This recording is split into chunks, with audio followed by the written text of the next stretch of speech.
Hello दोस्तों, इस video में आपका स्वागत है। इस वीडियो में हम चर्चा करेंगे कि हम किसी रासायनिक समीकरण को कैसे संतुलित कर सकते हैं।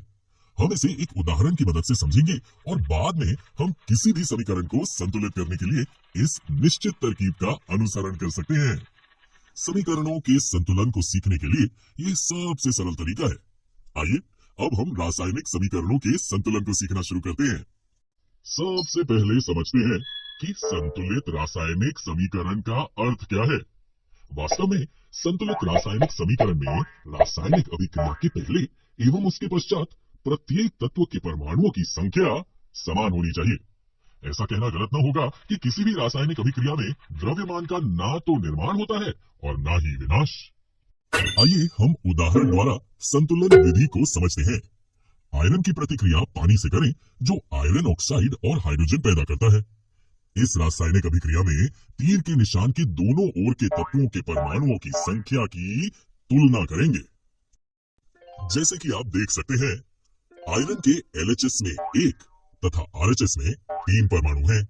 हाइड्रोजन के LHS और RHS में 2 परमाणु हैं तथा ऑक्सीजन के LHS में 1 और RHS में 4 परमाणु हैं। सुविधा के लिए हम सबसे पहले सबसे अधिक परमाणु वाले यौगिक को पहले संतुलित करते हैं, या हम यूं भी कर सकते हैं कि पहले धातु या अधातु को, फिर ऑक्सीजन और हाइड्रोजन को संतुलित किया जाता है। ये याद रखना आवश्यक है कि परमाणुओं की संख्या को बराबर करने के लिए हम अभिक्रिया में शामिल तत्वों तथा यौगिकों के सूत्रों को नहीं बदल सकते हैं। सबसे पहले Fe3O4 और उसके ऑक्सीजन तत्व को चुनकर संतुलित करने का प्रयास करते हैं। ऑक्सीजन परमाणु को संतुलित करने के लिए हम 4 गुणांक लगाकर 4H2O लिख सकते हैं, लेकिन याद रहे इसे हम H2O2 या H2O the whole 4 इन तरहों से नहीं लिख सकते। Fe तथा H अब भी संतुलित नहीं है। LHS में Fe का 1 और RHS में 3 परमाणु हैं तथा H के LHS में 8 4 गुणा 2 तथा RHS में 2 परमाणु हैं। तो हाइड्रोजन परमाणु को संतुलित करने के लिए दाईं ओर H2 अणु की संख्या को 4 कर देते हैं। अब Fe को संतुलित करने के लिए बाईं ओर हम Fe के 3 परमाणु लेते हैं। अंत में इस संतुलित समीकरण की जांच करते हैं।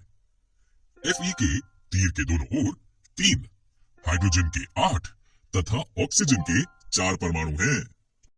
अब समीकरण के दोनों ओर के तत्वों के परमाणुओं की संख्या बराबर है, अतः ये समीकरण अब संतुलित है, अर्थात द्रव्यमान का ना तो निर्माण हुआ और ना ही विनाश।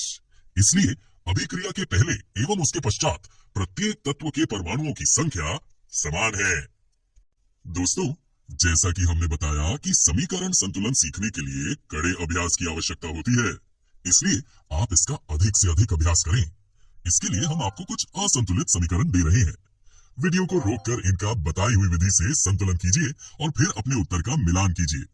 इस अभ्यास के बाद आप किसी भी समीकरण को स्वयं सरलता से संतुलित कर पाएंगे।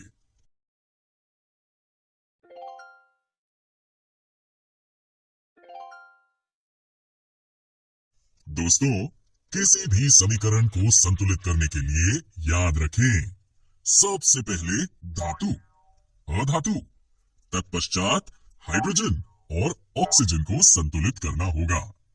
आशा करते हैं कि इस तरकीब से आप कठिन से कठिन समीकरण को सरलता से संतुलित कर पाएंगे। दोस्तों, इस वीडियो में हमने रासायनिक समीकरण को कैसे संतुलित कर सकते हैं इसका अध्ययन किया। अगले वीडियो में हम रासायनिक अभिक्रियाओं के प्रकारों के बारे में जानेंगे।